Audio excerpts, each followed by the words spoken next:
subscribe and like my channel, Shweta Tripathi Craft CC. So, today I will explain the chapter of Hindi, सन्यासी की सीख. So, let's go. सन्यासी की सीख. एक बार एक युवा सन्यासी, युवा मतलब जवान, सन्यासी जवान सन्यासी राजस्थान से गुजर रहा था. राजस्थान मतलब राजस्थान का वो सन्यासी था, उधर से वो जा रहा था. उसने आबू के पास चंपा नामक एक गुफा देखी. सन्यासी लोग गुफा में अपना ध्यान लगाते हैं ना, तो उसने एक आबू एक जगह है, उसके पास एक चंपा नाम की एक गुफा देखी. उसे जगह पसंद आई. जैसे आपको चीज़ें पसंद आ जाती हैं ना, उसको वो गुफा पसंद आई और वह वहीं ध्यान लगाकर बैठ गया. ध्यान लगाया उसने और बैठ गया. ध्यान लगा के, ध्यान मतलब कि ऐसे. एक दिन एक गरीब व्यक्ति वहाँ से गुजर रहा था. गरीब मतलब जिसके पास वो ज़्यादा अमीर ना हो, जिसके पास ज़्यादा पैसे ना हो. सन्यासी को देखकर वह रुक गया. उसने सन्यासी को देखा, वो रुक गया, स्टॉप हो गया. सन्यासी के ध्यान खोलने पर वह उससे बात करने लगा. जब उसका ध्यान खुला तो फिर वो सन्यासी, गरीब व्यक्ति सन्यासी से बात करने लगा. थोड़ी ही बातचीत से वह समझ गया कि सन्यासी परम ज्ञानी है. जो गरीब व्यक्ति था उसको समझ आ गया कि ढोंगी नहीं है, वो बहुत ज्ञानी है, असली है सन्यासी. वह प्रतिदिन वहाँ आने लगा. वो रोज उधर आने लगा. एक दिन उस व्यक्ति ने कहा, गरीब व्यक्ति ने कहा, यह गुफा बदतर हालत में है. बदतर मतलब कि अच्छी नहीं है बिल्कुल. गुफा में गंदी चीज़ें थीं और लोग ऐसे थूक जाते थे. वो गंदी थी गुफा. आपकी इच्छा हो तो मैं कुछ कहना चाहता हूँ. मतलब कि उसने पूछा कि प्लीज़ किया कि मैं कुछ बोल सकता हूँ. सन्यासी ने कहा हाँ कहो. उसने कह दिया ठीक है तुम कहो. मैं यहाँ एक छोटी सी कुटिया में रहता हूँ. कुटिया मतलब कच्चा हाउस में रहता हूँ. आप कहाँ रहने को राजी हो? मतलब कि आप इस गुफा में रहने को राजी हो या फिर मेरी कुटिया में? तो मैं आपका आभारी रहूँगा. अगर आप मेरे पास रहोगे तो मैं आपका आभारी रहूँगा. वहाँ आपको कोई तकलीफ़ नहीं होगी. सन्यासी उस व्यक्ति के साथ चलने को तैयार हो गया. उसने कहा हाँ मैं चलूँगा. इस पर उस व्यक्ति ने कहा मैं आपको यह पहले ही बताना चाहता हूँ. वो कुछ सन्यासी चलने को तैयार हो गया, तो फिर गरीब व्यक्ति ने उससे कुछ बताया कि मैं कुछ आपको बताना चाहता हूँ कि मैं अपेक्षित गरीब वर्ग का हूँ. मेरे यहाँ कोई खाना खाना नहीं चाहता. मतलब कि वो मतलब कि जो नहीं गंदे गरीब, जो बहुत गंदे होते हैं, वो वाला मैं गरीब और उपेक्षित मतलब गंदी जात का हूँ. मैं आपके भोजन की व्यवस्था अलग कर दूँगा. कहा कि मैं तो गंदा हूँ, इसलिए मैं आपकी भोजन की व्यवस्था अलग से कर दूँगा. युवा सन्यासी हंसा. युवा सन्यासी ऐसे से लगा. वह बिना कुछ कहे उठा और उसके साथ चल पड़ा. वो हंसा और बिना कुछ कहे चल पड़ा. उसके साथ 2-4 दिन में ही युवा सन्यासी की चर्चा पूरे आबू में फैल गई। मतलब कि चर्चा मतलब जैसे हम लोग के यहाँ कुछ होता है तो फिर न्यूज़ में आने लगता है। तो उधर टीवी नहीं था, पर किसी ने सुन लिया कि सन्यासी दे देते, उससे पूरे आबू को बता दिया। जितने मुँह उतनी बातें, ये मुहावरा है, जितने मुँह उतनी तो बातें होंगी। एक उपेक्षित गरीब के घर साधु, लोग कहने लगे, छी एक उपेक्षित क्या साधु, राम राम। गंदा कहते हैं तो फिर आगे कह देते राम राम। कोई कहे ढोंगी होगा, कोई कहे ढोंगी नहीं मतलब कि जो बस भेष बदल के आ जाता है। कोई कहे चोर उचक्का होगा, चोर वोर होगा, और ये कहे, लेकिन सब उसे बहुत ज्ञानी भी मानते थे। ये सब कह तो रहे थे पर वो उसको ज्ञानी मानते थे। हर प्रकार के लोग साधु को देखने पहुंचने लगे। हर जैसे कि कोई ऊंची जात का, कोई नीचे जात का, सब आने लगे उसको, साधु को देखने। वह व्यक्ति साधु को देखने पहुंचे। सबने देखा कि साधु वहाँ आराम से रह रहा है। सब लोग को लगा ऐसे गंदे टाइप का रह रहा होगा, पर वो बड़े आराम से रह रहा था। वह व्यक्ति भी बेहद खुश है। वह व्यक्ति भी बेहद खुश है। सब लोग देखे कि वो गरीब व्यक्ति और सन्यासी सब आराम से हैं और ये व्यक्ति खुश है। साधु उसके हाथ का खाना खाता है। साधु कोई खाना नहीं चाहता उपेक्षित व्यक्ति का खाना। क्या आपको अगर आपको खाना दे आप खा लोगे? ऐसे नहीं, आपको उल्टी आने लगेगी या छी करोगे। तो इसलिए, लेकिन सन्यासी खाता था रोज।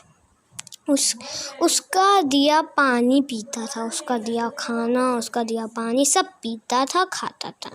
एक दिन वहाँ राजा का एक दरबारी पहुँचा।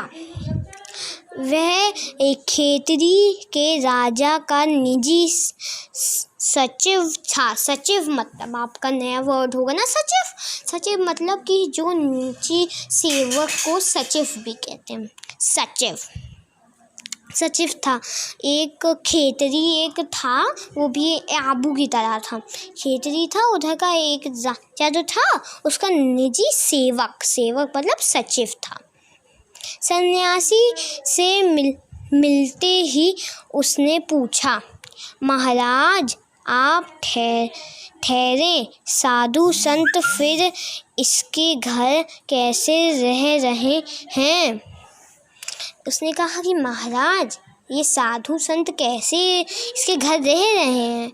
आपके भोजन और पानी की व्यवस्था भी वहीं करता है।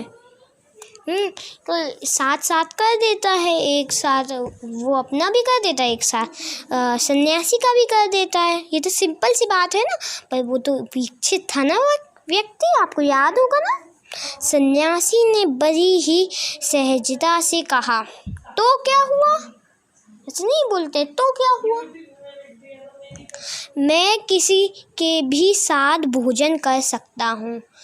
उसने कहा तो क्या हुआ, मैं किसी के भी साथ भोजन कर सकता हूँ। मेरी नज़र में कोई ऊंचा नीचा नहीं है, सभी बराबर हैं। उसने कहा कि मैं किसी को उपेक्षित नहीं मानता हूँ, किसी को अच्छा नहीं, सब मेरे लिए अच्छे हैं। तुम्हें भी यह बात समझानी चाहिए, सभी व्यक्ति समान हैं, सभी समान हैं। दरबारी उसके आगे कुछ ना बोल सका और वहाँ से खिसक गया। खिसक नहीं जाते हैं कि जैसे नहीं कहा जाता पतली गली से निकल लो, वैसे ही वो निकल गया। दरबारी तुरंत ही राजा के महल में पहुँचा और राजा को सन्यासी के बारे में विस्तारपूर्वक बताया। उसने पूरा लॉन्ग से बताया कि ये सन्यासी है, ये है। दरबारी की बातें सुनकर राजा ने कहा, मैं सन्यासी से मिलना चाहूँगा। हाँ, मैं इससे मिलना चाहूँगा नहीं, आप लोग कहते हैं। राजा ने कहा, मैं सन्यासी से मिलना चाहूँगा। लेकिन एक दिन घूमते घूमते सन्यासी स्वयं राजा के दरबार तक पहुँच गया। घूम रहे थे सन्यासी। हाँ, और वो उधर ही पहुँच गए राजा के दरबार में। लेकिन एक दिन घूमते घूमते कौन पहुँच गया था? सन्यासी को देखते ही राजा ने हाथ जोड़कर उनका स्वागत किया। ये लोग स्वागत करते बड़े बूढ़ों का। इसने सन्यासी तो लेकिन युवा था ना, जवान, पर वो सन्यासी था। उसको महानता मतलब कि उसको बड़ा, वो बहुत अच्छा, दिल का अच्छा, उससे सीख ले सकते थे। राजा ने सन्यासी से कहा, आप एक सन्यासी होकर उसके घर क्यों रह रहे हैं? सन्यासी होकर मतलब आप इतने सन्यासी हैं, आप उसके उपेक्षित व्यक्ति के यहाँ कैसे रह पा रहे हैं? आप हमारे महल में आ जाइए, हमारा महल शानदार है, आप हमारे पास आ जाइए। इस पर सन्यासी बोला, मैं किसी जात पात ऊंच नीच को नहीं मानता, मेरे लिए सभी समान हैं। उसने कहा कि मैं किसी ऊंच नीच मतलब कि तुम तिवारी हो और तुम क्या हो, कुछ नहीं मानता, कुछ नहीं मानता। फिर जैसे वह कोई राजा हो या भिखारी, उसने कहा कि चाहे वो राजा हो चाहे भिखारी, मैं किसी को नहीं, ये एक समान सब है मेरे लिए। राजा सन्यासी की बातों से प्रभावित होकर बोला, मैं आपका दास हूँ, दास हो गया। हाँ, मैं आपका दास हो गया हूँ। दास मतलब सेवक। मैंने आपको अपना गुरु मान लिया, मैंने आपको अपना टीचर मान लिया। गुरु मतलब टीचर। आप मुझे दीक्षा दे। दीक्षा मतलब जैसे भिखारी लोग कहते ना, दे दो कुछ दे दो, वैसे ही आप मुझे कुछ दे दीजिए। मैं आपकी सेवा करना चाहता हूँ जीवन भर।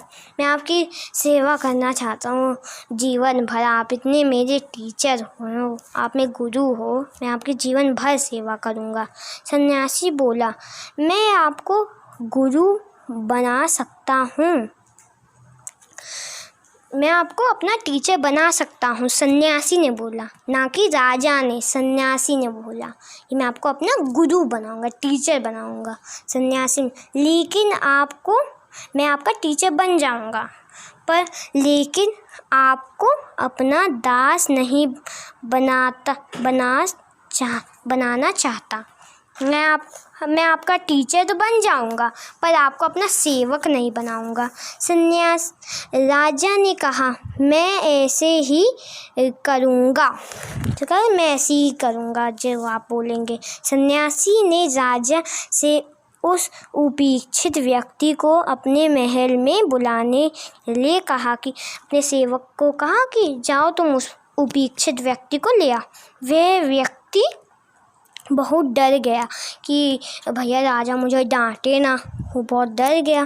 डरते डरते वह महल में पहुंचा। डर डर के कांप के वो गया। महल में घुसते ही उसकी नज़र साधु पर पड़ी। उसने देखा कि साधु है। साधु मतलब सन्यासी। साधु को देखकर उसका मन कुछ शांत हुआ, उसका डर थोड़ा सा निकला कि हाँ कुछ इधर सही होगा। राजा ने उस दीनहीन का खूब आदर किया, मतलब कि उस उपेक्षित व्यक्ति का बहुत आदर उसको दिया, सम्मान दिया, रिस्पेक्ट। आदर सम्मान का मतलब रिस्पेक्ट। उसकी सराहना की। सराहना मतलब प्रशंसा। प्रशंसा मतलब तारीफ। तारीफ की उसकी। राजा की जय जयकार से चारों दिशाएं गूंज उठी। सब लोग कहने लगे राजा की जय, राजा की जय। राजा ने सन्यासी के जीवन से एक बहुत बड़ी सीख ली। सन्यासी के जीवन से बहुत बड़ी सीख ली। ये बहुत सीख वाली कहानी है बच्चों। अब हम लोग देखते हैं वर्ड मीनिंग्स। ध्यान का मतलब ध्यान का मतलब क्या लिखा है? समाधि। बदतर का मतलब बहुत खराब। ध्यान का मतलब समाधि, बदतर का मतलब बहुत खराब। सराहना का मतलब प्रशंसा। तकलीफ का मतलब परेशानी। दास का मतलब सेवक। परम ज्ञानी का मतलब बहुत बड़ा जानकार। दीक्षा मतलब ज्ञान। आभारी मतलब एहसानमंद। ढोंगी मतलब दिखावा करने वाला। उपेक्षित